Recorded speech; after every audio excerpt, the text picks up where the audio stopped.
Бишкектеги Алькони заводунда өрт чыкты. Бул тууралуу Өзгөчө кырдаалдар министрлигинен билдиришти.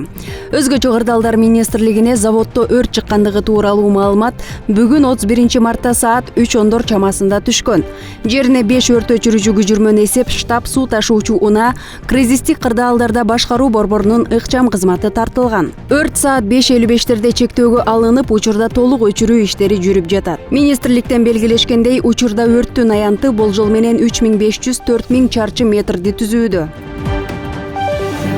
Министрлер кабинетинин төрагасынын орун басары Эдил Байсалов Фейсбуктагы баракчасына блогерлердин ишин сындап жазды. Ал блогер Улукбек Карыбек уулунун бала бакчага кирип барган тасмасындагы сүрөтүн коюп, мындай ишмердүүлүк артында саясий карьера жасоо максаты турат деген оюн билдирген. Байсалов мамлекеттик же менчик мекемелерге уруксатсыз кирип барып иштеп жаткан кызматкерлерди кекетүү же суракка алуу мыйзамсыз деп эсептейт. Медициналык сыр, жеке турмуш жана коммерциялык сыр түшүнүктөрүн биз сыйлашыбыз абзел деген Байсалов өкмөт сөзсүз түрдө мындай чектен чыккан көрүнүштөргө чара көрөрүн кошумчалады.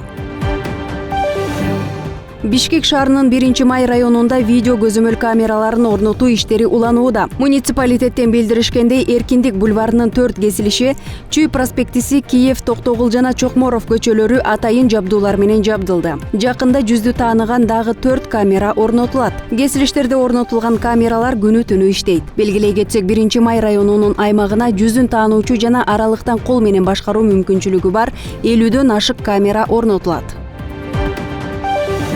Кыргызстанда 2500 бейтап мамлекеттин эсебинен гемодиализ алат. Бул тууралуу Саламаттык сактоо министринин орун басары Тилек Мамадалиев 1 радиого берген маегинде билдирди. Анын айтымында, учурда өлкөдө гемодиализге мурдагыдай айлап, жылдап кезек күтмөй жок. Бейтап керектүү кагаздарын көрсөтсө эле 1 жуманын ичинде базага киргизип жатабыз.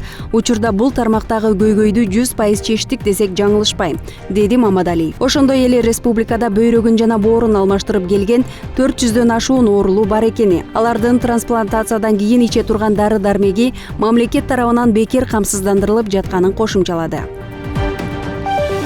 Кыргызстанда 2 күндө терезесин мыйзамсыз караңгылаткан 26 айдоочу аныкталды. Бул тууралуу жол кыймылынын коопсуздугун камсыз кылган башкы башкармалыктан билдиришти. Маалыматка ылайык, терезеси караңгылатылган автоунаалар айып кароосуна токтотулуп, ар бирине 20 000 сомдон айып салынган. Белгилей кетсек, 28 марттан 15 апрелге чейин өлкө аймагында тонировка аталышында рейдтик иш-чара жүргүзүлүүдө. Максаты автоунаалардын алдыңкы жана каптал терезелерин мыйзамсыз караңгылатып алган айдоочуларга тийиштүү чара көрүү менен тартипке келтирүү.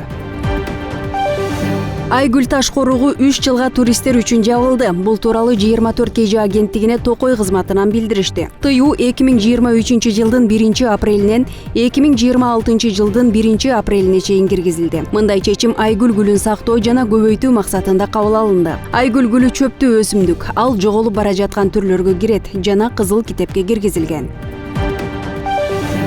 2 апрель күнү Бишкектин 145 жылдыгына карата вело жарыш өтөт. Бишкек мэриясынын маалыматына караганда, жарыш жекшемби күнү саат 9-да Ала-Тоо аянтынан башталат. 1,5 сааттан кийин саат 10:30-да Түштүк магистралдагы Дайыр Асанов атындагы эс алуу багында жыйынтыкталат. Иш-чара майрамдык театрлаштырылган оюн-зоок программасы Улуттук филармониянын симфониялык оркестринин жана эстрада ырчыларынын концерти менен коштолот. Иш-чаранын катышуучуларынын коопсуздугуна шаардык патрулдук милиция кызматкерлери көз салат. Вело жарышка катышууну каалагандар алдын ала катталууга тийиш.